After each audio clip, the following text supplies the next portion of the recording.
Ito po yung tinatawag ko pong summer fruity halo-halo. So pag summer, ito yung pwede mo makita ng palaman. Um, Pagka ganito maraming prutas yung mga seasonal. buong taon po namin siya sinaserve. Yes po. Oh. Bali. Nahihilo ako kung ano ilalagay dyan. Paano ba yan? Bali po, ang gagawin po muna natin ay maglalagay po muna tayo ng ice po. To, pansin ko lang, yung ice mo para may kulay. Ano to? Ba't may ganito? May halo na po siya ng juice ng melon po.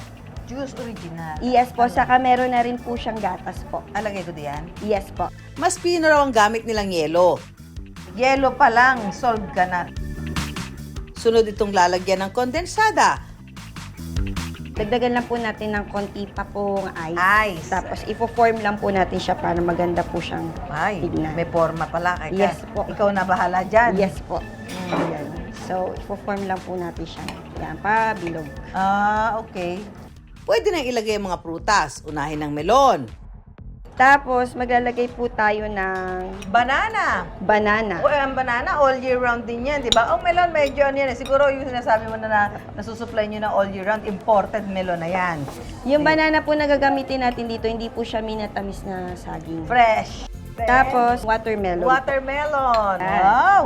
Wow. O, tapos? And then, maganda po kasing kulay niya. Oo nga, very colorful. Maglalagay po tayo ng mangga. Mangga. Ito na naman. Mangga all year round na rin ito. So, lagyan natin Dito na lang sa po gilid. sa gilid niya. This is so Para fun. kita po lahat ng mga prutas. Prutas. Okay, yan. Yan.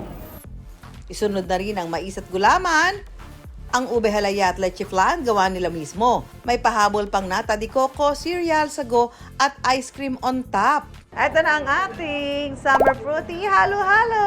Ayan o, kita nyo naman, no? Natatakam ba kayo? Ako din, natatakam.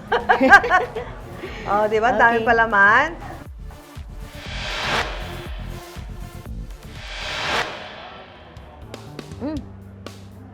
So, tama, iba-ibang lasa ng prutas at saka hindi masyado matamis. Kahit nilagyan ng ice cream at merong condensed milk, hindi siya masyado matamis. Refreshing. Kasi nga may mga sariwang prutas tayong nilagay dito. Karamihan sariwa. Ang sarap. Talagang dapat kakainin mo sa ano. Lasang-lasa yung melon.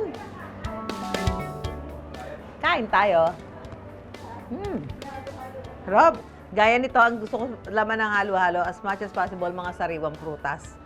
Ayoko na masyadong yung mga nasa niluto namin, natamisan na. Sobrang, kasi pagkain mo no, matamis din yun eh. Diba, unlike dito, ang malalasahan mong tamis doon sa prutas, yung tamis lang ng prutas.